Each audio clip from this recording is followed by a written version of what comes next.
Okay. I think we have most people back in. So now we're going to move to panel discussion. On this panel, we're going to explore killing two birds with one stone. How businesses can gain efficiencies by improving CX and CS. So our panelists are Jo Massie. That's Jo. Who's the head of CS at Slido. Jo built her career in marketing and events before joining Slido 3 years ago. She now leads an international team of 50+ people across the globe. Jo is passionate about giving employees a voice and creating enviable company cultures. Alex Farmer, that's Alex, is the VP of Customer Success at IncoPro, which is a brand protection technology company where he leads the CS team, the onboarding, the training, and support functions. Prior to this, Alex built the CS function at FairSale, having joined as employee 32. Is there significance in 32? What's it now? we all had T-shirts with numbers on our back, so it's very personal, I think, to us. Excellent. It's a scale-up story. Okay. Hamish Wood, who's the head of customer experience at GoCardless. Hamish, so it's a London-based fintech specializing in recurring payments. Hamish has been working in this customer experience space for over 5 years, specializing in CX strategy, journey mapping, and customer insights. And last but not least is Dave Jackson, who is the stalwart of stalwarts, apparently, Uber stalwart, and he's going to be chairing this panel. So Dave founded and sold ClickTools. He's now advising startups and teams around customer success with his company, The Customer Co. And Dave is also part of the CSN leadership team. So Dave. Thank you, Peter. We're going to start by asking you a question. Can we bring up the Slido question, please? Let's do that. So the question is around, we're going to discuss how the relationship between CS and CX. And the first question is around on Slido, which is, when you're thinking about customer success and customer experience, do you think they are very different disciplines, terms to describe the same thing, different but complementary, or who gives a damn? So if you could just very quickly share your thoughts.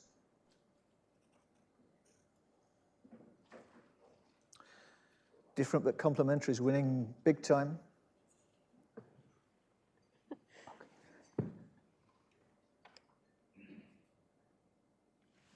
Okay. It'd be interesting to see if we've changed your mind at the end of this. So let's get into it. And I'm going to ask the panel first, and we'll start with you, Jo. What's your view on CS and CX? I think that the best CS team in the world can't make up for a poor customer experience. So ultimately, I think a really great experience should lead to the success of the customer, which is obvious, and customer experience is much bigger than CS, okay, in my view. Okay, thank you. Hamish, your thoughts? Yeah, so for me, customer experience is the sum of everything that a customer experiences with you, from brand through the product, the service, sales, the different teams, support, etc. Success is actually more focused around, particularly in the B2B world, around making sure that the customer is successful and realizes the value of your product or service. So they are complementary, but they do serve different purposes and have different roles. Okay, thank you. And Alex, not last but not least. Well, you'll find out depending on my answer, right? If I am indeed least. But I guess from my perspective, I think one of the interesting things here is that, I'm sure we'll get into it, I come more from the startup scale-up space. So I think there's different definitions, and I guess I'm in the it's all good man camp of our poll up there, right? Because we don't have separate teams to manage customer experience and also manage customer success. So I guess there's kind of two ways that I would look at it. The first way, your customer success team is a function, but in a startup, largely, your customer experience team doesn't exist, therefore is also customer success, right? So we essentially, if I were to kind of paint a picture, you have the customer success team here with all the other teams, but then we also need to kind of get up above and spread our arms out to influence those other teams to ensure that, to your point, we're optimizing the customer's experience wherever they're touching our business, right? And I guess as Peter mentions, I was at Fairsail, which is an HR software company. We have some ex-Fairsailers here in the room, and I'll use the HR analogy of the what and the how, okay? When we talk about performance reviews and competency assessments, I'm going to nerd out briefly. Performance reviews are about what you've delivered, and competency assessments are traditionally about how you've done it or how you've delivered it. So the second kind of thought I would have about how you define these two things, customer success being what you're delivering for the customer, and customer experience being about how they feel or how you're delivering that, their experience in having that initiative or engagement delivered to them, if that makes sense. Okay, thank you. And just a supplementary question. This is not one that I've prepared for you, but put you on the spot. Just from your own backgrounds, would you describe yourselves as coming from a CS background or a CX background, or is it not really? You never think about that? For me, I'm definitely customer experience and predominantly business to consumer customer experience. So more recently working for GoCardless in the B2B SaaS world has been quite interesting in terms of how to apply those more consumer-based customer experience metrics or practices into that dynamics. So definitely more heavily in the CX space. If I was to look back in my time, I've never really worked in a CS role before. I've always worked in very customer-facing roles, always really just trying to deliver the best experience for the customer. So if I really had to boil it down, probably just more on the CX side. Okay. And I guess for me, more customer success side of things, because ultimately in the business I'm in today and the business I was in previously, we were starting from nothing or very little. So it's all about kind of building the customer success engine, which obviously then improves the customer experience across the customer's engagements across other departments as well. But I think it's very much entrenched in that customer success engine or that exponential growth engine that Aaron mentioned earlier today. Thank you. So given your views on CS and CX and your stance on where the two fit together, tell us a little bit about how you implement one or both or the two in your organizations. Let's start with you, Alex, for a change. Great. Oh, well, great. So I guess from my perspective, I think the challenge you have, I mean, let's go back to the picture I was, I guess, tempted to paint, right? This kind of customer success being depth, you're focused on building an operation that can scale or building that engine, and customer experience being about breadth, right? Trying to influence other departments to optimize their processes so that the customer has a positive experience wherever they engage, right? I think one of the real challenges for me in my team in trying to build something or build that engine is knowing whether to focus on depth or breadth and how you kind of prioritize, right? So what we look for when we're building customer success processes or kind of maturing that engine is we look for where we can, we have to be pragmatic and efficient, right? Where can we, to kind of go back to the title of this panel, where can we kill two birds with one stone, right? And I think from my perspective, the focus for us is on where we can build processes that influence the company culture. Joe, I think you mentioned culture previously. And also where we can deliver data to by building and implementing things like voice of the customer programs or quarterly business reviews. How can we take that data and disseminate it across the business so that as the business is growing and scaling, we are ensuring customer-centric decisions are being made, right? So I guess that's my answer. I mean, I have a few examples, but I'm sure we can get into that in a bit. Okay. And in Inco Pro, do you have a separate CS and a separate CX team? No. So as I mentioned, we are kind of the same thing. Just a bit of context and history. When I joined in March of 2019, we're just over the one-year anniversary, customer success was a new thing. So we had an account management team. We had a very fledgling training and onboarding function that reported to two different business leaders. So we aligned, and customer experience was something that nobody had really ever heard of as a department, right? We want to be a customer-centric business, but there's no team. There's still no team. But I think one of the key things for us, mentioning culture, and I think the realignment under kind of one leader was really important to influence the culture because if you look at the alignment of account managers moving to the CRO and all the non-revenue generating teams moving to a COO, you're aligning your business in a way that's expedient for the business itself, right? Everybody that deals with money is over here. Everybody that deals with customers in a non-monetary way is over here. But you're not aligning your business structure in a way that makes sense for a customer, right? So we made a big change to, instead of aligning money and not money, to boil it down, we made a big change to say pre-sale and post-sale. Because ultimately we wanted kind of one strategy, we wanted to deliver one strategy so that every touch point that customer had with us post-sale in delivering their outcomes was centralized. And I think that, so long answer to your question, but we don't have a customer experience team, but in realigning our focus, I think we've delivered improvements to customer experience as a byproduct of building one kind of customer success engine, if that makes sense. Thank you, yeah. And Hamish, how does it look in GoCardless? Yeah, Tell us a bit about the structure and who does what. And Yeah. So we've had customer success at GoCardless for a few years now, but customer experience is a relatively new thing. It's about a year old in the business. In fact, I came in to set it up with GoCardless, so we're in that scale-up phase. And they are separate teams, but they work very closely together. And the key purpose of customer experience, or my team, is to do three key things. First of all, it's to map out and ensure that the customer journey is understood, being used and utilised across the business, not just within CS, but across the business. The second is around making sure that we bring the customer's voice to life within the organisation. That's through NPS surveys or CSAT or user groups, whatever the appropriate thing is to help us solve problems and design new products and services. And then the final one is we're very lucky at GoCardless. We have great levels of advocacy. Customers love us. We do what we say we do. And so we want to activate that advocacy in order to help the business grow. So we look after our advocacy programs as well. And in GoCardless, where do the two sit? Yeah, so they both sit under our Chief Customer Officer.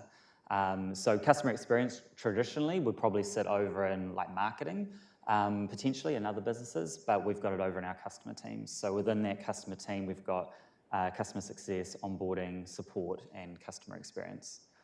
And then basically one of the key things that we've tried to make sure is that customer experience sometimes can be quite fluffy and kind of like not tangible. It just kind of ends up being this thing that people talk about and pay lip service to, but it doesn't actually come to life. So one of the things that we've worked really hard on is actually aligning, first of all, the customer team under the Chief Customer Officer to the customer journeys. So now all of our systems, our processes, our teams all line up to our high-level customer journey. And most importantly, we're able to demonstrate moments of truth or value at the different points along the way that A, prove value to our customers sooner, but also prove value to the customer. So we're justifying our own, to a degree, justifying our own existence as an organisation by reinforcing the value we bring at the different parts of the customer journey and making sure we know exactly what success needs to look like along the way. So in GoCardless, you've got CS, if I understood you right, responsible effectively for the post-sale piece. And you've got CX, which you described as being more brand. Not necessarily. So customer experience is everything. It's not just brand, and it's not just marketing, and it's not just product development. It is everything. Right. So it's about making sure that there's consistency across. So the purpose of a brand is to tell your customers what you do and why they should be inspired to purchase you or use you. That's what marketing and brand is all about. Customer experience is about making sure that we actually bring that to life in the organisation. And then customer success, certainly in our world, is about how that's actually brought to life. That's the team that actually bring it to life in terms of the success angle anyway. And would you say having those two disciplines under one Chief Customer Officer helps you get some of the customer success messaging and requirements further across the organisation? I mean, certainly having a Chief Customer Officer in our exec team is extremely helpful. Just having that person in the room who has customer in their job title it makes a huge difference and a big impact in the way that he can hold the rest of the executive team accountable. I've seen it just as effectively work out of a chief marketing, out of a marketing function as well. So I think the key thing is just about having someone in the room who can influence at that level, and then that creates the mandate to have those conversations further down. And tell us a bit about how the two are implemented, organised, managed, measured. Sure. I think Slido. maybe I should just start. We probably use the terms quite confusingly at Slido when it comes to how we name our teams. So actually our customer success department, which I lead, covers all of our teams that actually support our customers. So that's that side. One of the teams that sits within that department is our CX team, covering some stuff as Hamish. I'll come back to that. And then we call our CS team our guides team, and they cover all kind of different levels of traditional CS, from scale to mid-touch to high-touch kind of thing. So outside of that, though, we have a shared mission with our sales team, which is to deliver an unbeatable customer experience at every step of the user journey. And I personally take that as the North Star for my role, and that is what I see as my role in the business. I sit on our executive team, so I'm really there making sure that everything that we do is really delivering an unbeatable customer experience and pushing us towards achieving that mission. And everyone is really striving to do that if they are talking to our customers, regardless of their role. Why have we got a separate CX team opposed to just having it sit within our CSM function? That's because our CSMs only cover our annual subscription customers, and we really care about our customers. We care about them whether they're on our basic free package, whether they're using one of our one-time packages, our annual subscription, or whether they're in the EDU sector. And we want to make sure that we hear the voice of all of those people across the organization, not only from the subscription side. When it comes to what our CX team actually do, they collect all of the insights from NPS, from our support tool, from the meetings and calls and conversations that we have with customers. They take all those together, they process them, they make sure that we know and are aware of the key pains or the key things that our customers are asking for and what they need and where we're lacking. And they really help us to be the bridge between the customer and the product organization. And do you ever find that there is a clash between the CS and the CX elements of the job? I think yes and no, but only because I think that sometimes the people who are actually talking to the customers every day can sometimes be a bit pushy. And they are like, why am I not, I think this is a really important issue. And this is a really important problem because this customer that I'm speaking to, this is what they've got to say. Whereas the CX team have much more of a wider breadth and context of actually what's happening across all of our customer base. So I think that this is the only clash that we really see. And our team I called them pushy, but they're not really pushy. They actually understand what we're doing. And obviously we only have a limited amount of priorities. And our most popular question at the moment is about CX targeted KPIs.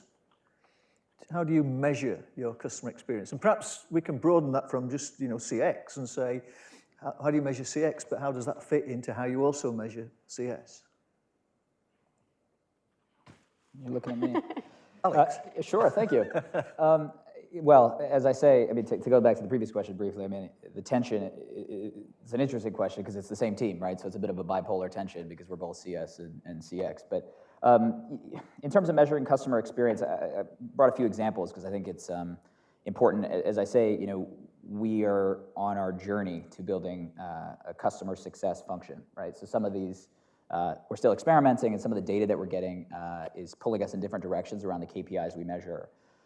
Just very briefly, at a high level, the KPIs that we're looking at for my customer success function are around expansion. So net revenue retention, we look at gross revenue retention, kind of some of the things you've heard about earlier today.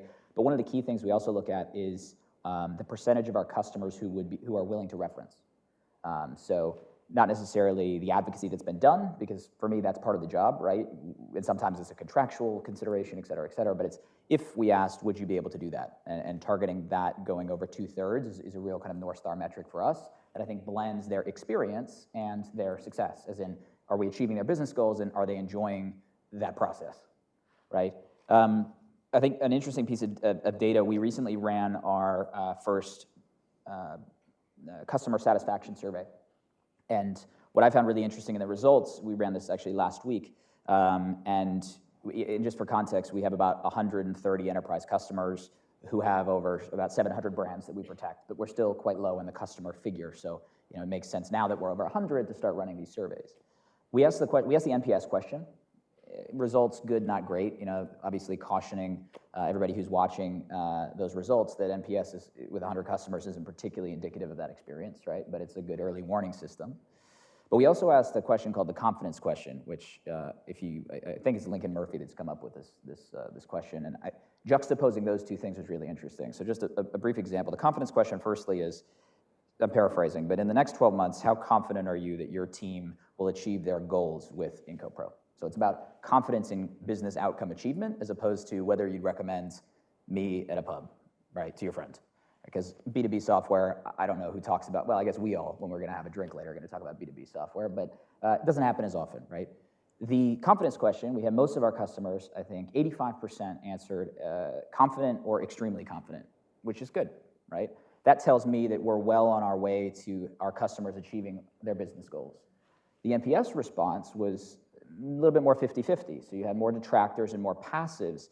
And what that tells me, to go back to your question, is that our ability to help you achieve customer success is probably there, in that our software will help you achieve your business goals, but the experience, right, whether you recommend the frictionlessness of that experience maybe isn't there. So that helps me, as I say before, the tension between do we focus on customer success or do we go wide and focus on customer experience, that helps our team direct kind of our next 12-month roadmap in terms of what we're going to build to improving that experience throughout the customer life cycle, as opposed to diving deep in terms of being prescriptive with KPIs and helping them achieve their business goals, if that makes sense.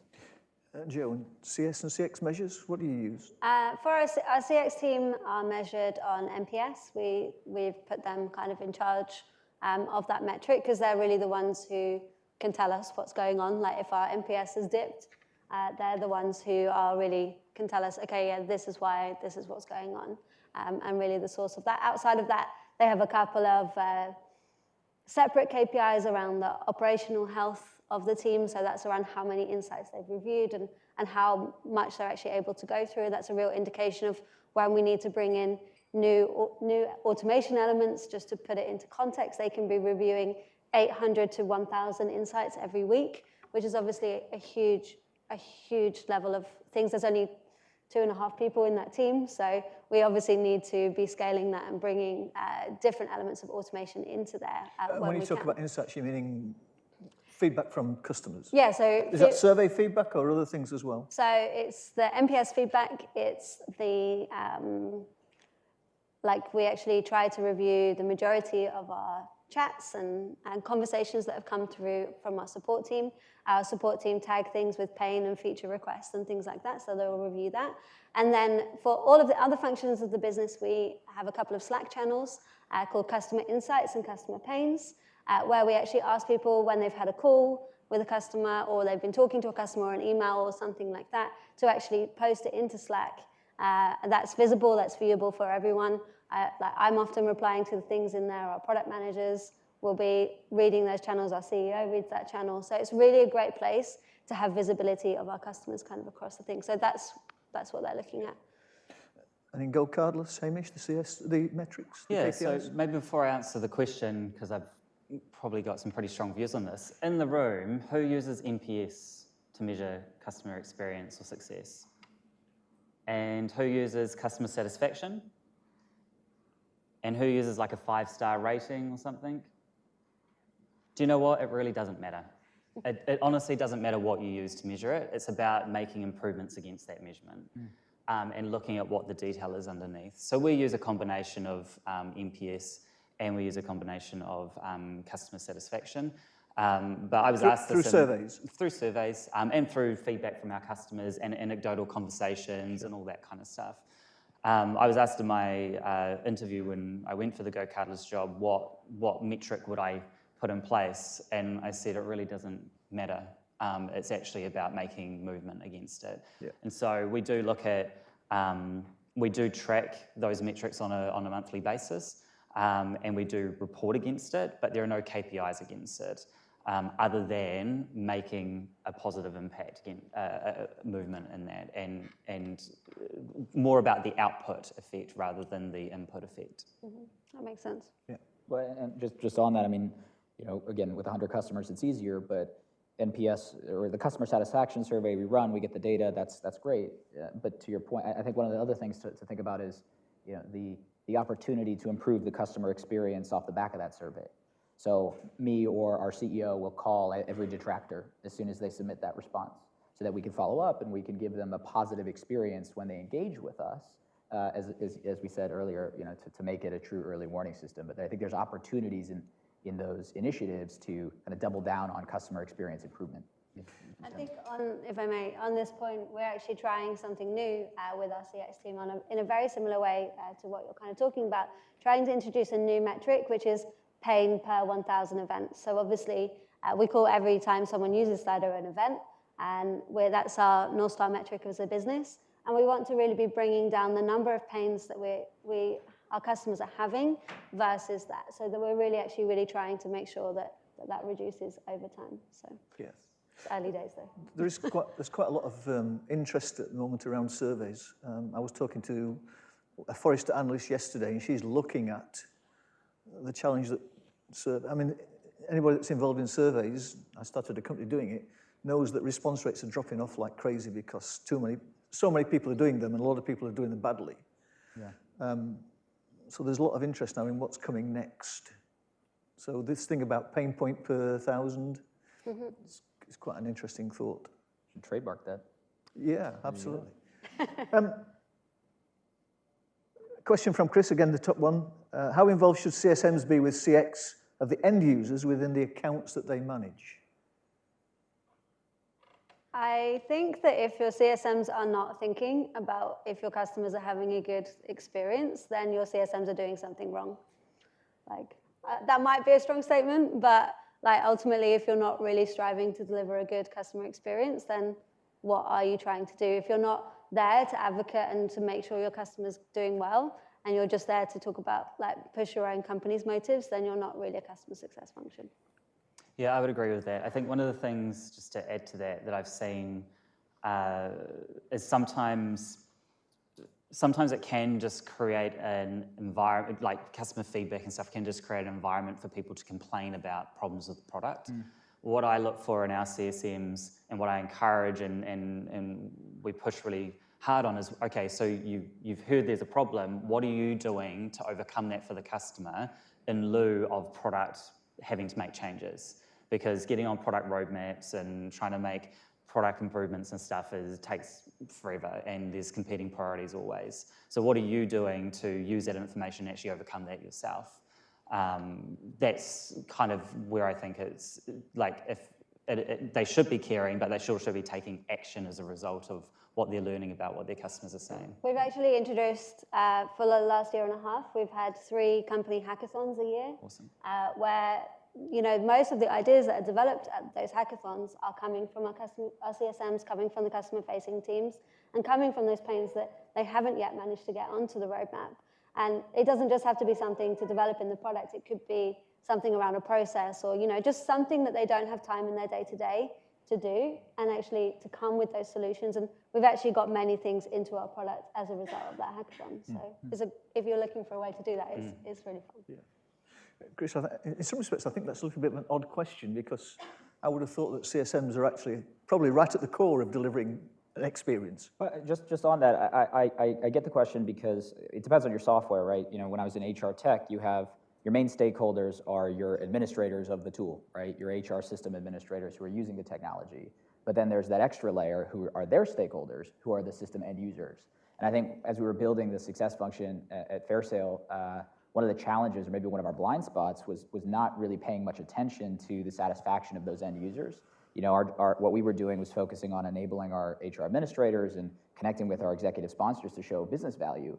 but the expression that I like is you're boxing a glacier, and if that doesn't make sense, you can ask me later. But fundamentally, if there's a massive deluge of end users who hate the system, all of the great work you did with the executive sponsor or the administrator is for naught, right? So you're boxing a glacier. Maybe that's not going to land, but and it's impossible to change that tide, unfortunately. Another question. Do you have a playbook for CS and CX? And if so, what does it cover? I have a horrible reaction to playbooks, so I'm probably not the best person to answer this question. Tell us more. I just think you can overprescribe things to people, like set guidelines, set parameters, and then let people just get on with it and have personality and do it their own way. When you get so prescriptive that you have to do this very specific thing, you remove all personality, all human engagement. So you actually almost counteract customer experience in some cases around that. Have you ever called a contact center of like a big telco or a bank or something, and you've told them your problem, but they keep asking you the same questions again because they have to follow a script? That's kind of where we get to sometimes with playbooks. And I think that's what we need to make sure that we push against. So that's just my perspective, obviously. I totally agree with you. We actually had we tried to keep things quite flexible and actually also make sure that our people are really thinking. We had a stage early on when I first actually took over the CS team at Slido, or our guides team at that point in time. Our team were working to a process and to a playbook that totally wasn't working, but they didn't want to kind of divert from doing what they were supposed to do, and then we were actually delivering a poor customer experience and poor results to the business because it just wasn't working. So we're very, very cautious about being too prescriptive, and we hire smart people, so want to make sure that they also use their brains. I agree. There's a great saying. It says, if you build a process that any fool can follow, only a fool will follow it. So my last question, and this is one of my questions, it's a bit of a curveball question. Have you ever had a customer say to you, to ask about the difference between CS and CX and who's responsible in your organization for it? I can jump in with a quick answer. I think no. So we haven't had customers ask that question to us. I mean, I think I was having a conversation with a customer yesterday, actually, and they didn't ask it explicitly, but they were kind of interrogating about our framework. So just a bit of background, a lot of our customers are managed service customers. They subscribe to technology and also service to operate that tech. And ultimately, the managed service is part of what we're providing to the customer, right?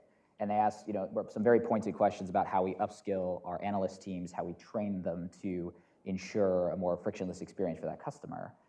They didn't put it in that framework or so explicitly, but they in some ways, I guess, we're kind of picking at that question about yes, the technology's there, but is the service optimized to make it an easy experience for me to achieve the business goals that we set out to, right? Yeah, so I mean, I don't know if we've had a customer explicitly ask who's responsible for customer experience, but it's something we bring up during our sales process anyway. In terms of who's responsible for customer experience, it's everyone in the whole business. And it's actually, I believe, the job of the customer experience team to ensure that the business and everyone in the business understands this, that it's their job to do that. So when we have inductions for all new starters, the key thing that me and my team say to them is, you're now part of the customer experience team. No matter where in the business you are, you all have an impact, and it's about articulating and helping people understand that. So the responsibility falls on everyone in the team, the whole team. You ever had customers ask you about CS and CX? No, not really. And again, we're really trying to push that everyone needs to own the customer, everyone needs to care about the customer.